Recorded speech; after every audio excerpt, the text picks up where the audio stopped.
Hey, Joe here. It's time to get this jumper harness installed and tested. So let's get to work.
This end's done.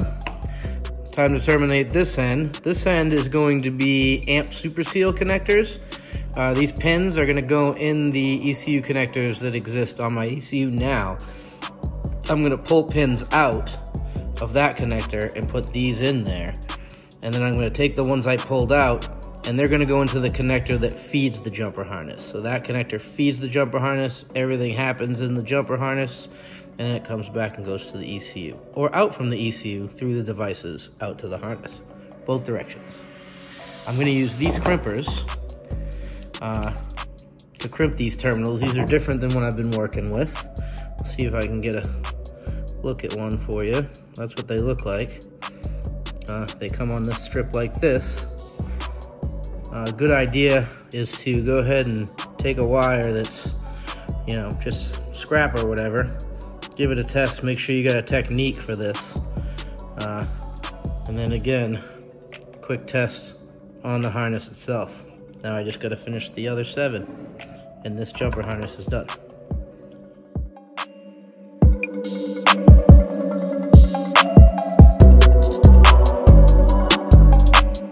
Okay, and those connections, those terminals are done.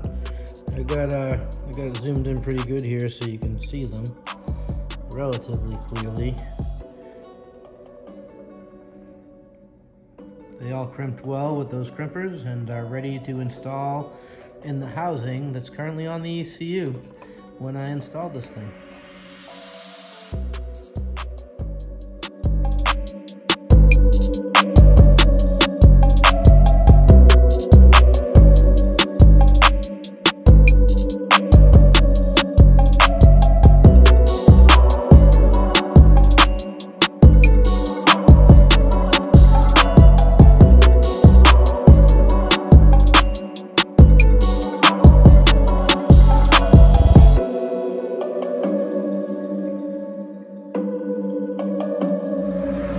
I'm ready to get started doing the wiring that needs to be done in the car here so that that jumper harness can plug in. What I need to do out here is I'm going to need to take these connectors. There's an A loom and a B loom connector. Some of my inputs and outputs are on one and some are on the other. So I'm going to have to take these out like this. I'm going to have to find the pin that's the signal that I'm intercepting. You can just hit this little white button on these connectors and you can pull the pin out. I'm going to have to pull that pin out. I'm going to have to cut the pin that's on there off of it and put one of these pins on so that all the wires I pull out of these connectors end up in this connector. Then what I'm going to do is I'm going to take this little jumper I made and I'm going to slip these pins into these connectors so that I have a from ECU plug and a from harness plug like you saw me build. This one's going to be on the harness end. And then all the connections will be made in the jumper harness that I made in the other video. Let's get started. I started with this pin. This is the TPS. I need to cut that terminal off of there and I need to put this style terminal on there for this plug I'm using on my jumper harness. I also have to take the blue wire off of here, which is already terminated, and put it in this connector where I took that pin out. And I'm gonna have to do each one at a time because these wires are all the same color and I don't want to get them confused. So I'm gonna do that and I'll get back with you. Okay, so you can see that one white wire in that gray Deutsch connector. That's the TPS. That goes out to the TPS. And then you can see that one blue wire comes off my jumper harness and goes to the ECU. So essentially, if you could plug those two connectors together, the TPS would still work. But I'm going to use those two connectors as a send and receive to get that TPS signal to the transmission computer, just like I'm going to do with all these other wires. Alright, so that part of this mess is done. Both those connectors are pinned onto the harness and ECU. All I have to do is find where I'm going to get 12 volt and ground, or I should say battery voltage and ground, as well as 5 volt feed and sensor ground. So I can hook those up to my jumper harness I made. I'm going to get plugging this stuff in and see what I need to do. Alright, those two plugs are plugged in. I gotta plug these devices in these plugs and then hook up those wires. Alright, so a lot of things have happened. I couldn't really video while I did this stuff, but you can see I got the TCU, the pull-up resistors, and the frequency dividers all mounted. I just used double stick tape, put them down onto the board, ran the wires around for the TCU, through here for the other devices, and they're all plugged into this end of the harness. The other end of the harness, you can see down there, past those wires. Yeah, here's their ECU connections I did earlier, and then here's the harness I made and the plugs that go to the devices. So what I'm going to do is I need to terminate these wires that I was talking about earlier, and then I'm going to tuck this bundle up in this kick panel here to try to pretty that up a little bit and get those wires and connectors out of the way and see how that looks. Alright, I'm going to tuck those connectors up in that kick panel later. Right now, just in case something doesn't work right, I want to be able to pop that stuff out and look at it easily. So everything's connected, all the connections have been made. In theory, it should work. So I'm going to turn the thing on and see what happens. Alright, I have the software from Forced 4 loaded on my laptop, and I'm going to try to connect to this thing. Let's see what we get. Status went yellow.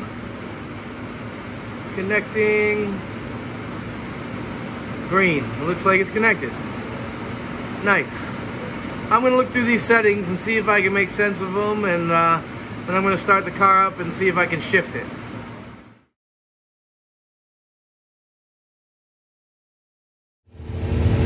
So we made it out to the track for some testing. I didn't get rear wheel speed set up, so I'm just going to test if the car will go down the track and shift gears by pushing the button on the controller for the Force 4 box. Just going to see if it works. Pretty easy pass, but we'll give it a try.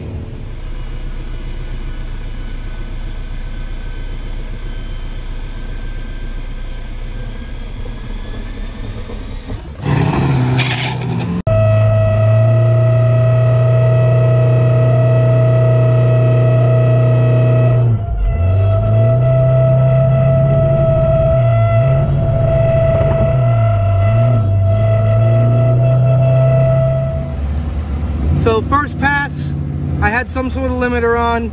Turned out it was my launch limiter, 4,000 RPM. I couldn't get down the track. The car did shift 3 gears, drove the whole way. Seemed to work pretty good, but that launch limiter kept me from making a good pass. So I've been messing with that. Let me show you what I found. So I was feeding my ECU 12 volts or battery voltage when you stepped on the brake. That's a long story as to why I did it that way, but that's how it's been working. And when tied to the TCU, that didn't work out so good. The brake switch was on in the ECU all the time, some sort of feedback. Now I've rewired the brake switch so that it sends a ground to both the TCU and the ECU. The ECU will show here, and the TCU will show there. So that's the brake on, that's the brake off. That's working, so I should be able to rev to the regular rev limit now and be able to make a pass under power down the track. So they had a clean up on the track, and they're ready for us now. So I'm gonna get ready and head over there.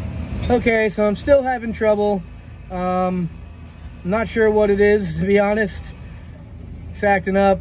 I thought maybe putting that Evo coil back on caused an issue, because I did have an issue a while back when running that Evo coil, but I thought I found the issue somewhere else. So now this Evo coil is suspect since the car's acting up, but I'm not sure that's it. I probably don't make any sense right now. I'm all flustered. But what does look like it's definitely causing the problem is my fuel pressure is dropping. My fuel pump, I know my fuel pump's really loud, but it sounds even worse right now. Ever since I started the car back up after it being down for the transmission swap. So I think I'm gonna have to address that. I'm gonna take a closer look when I get it back in the garage, but that's gonna be it for tonight at the track. Thanks for tuning in and watching. I'll see you again next time. Put cheese on it. Put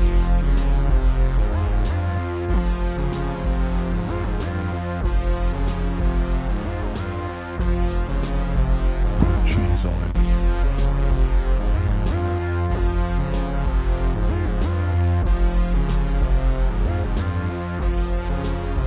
Put cheese on it.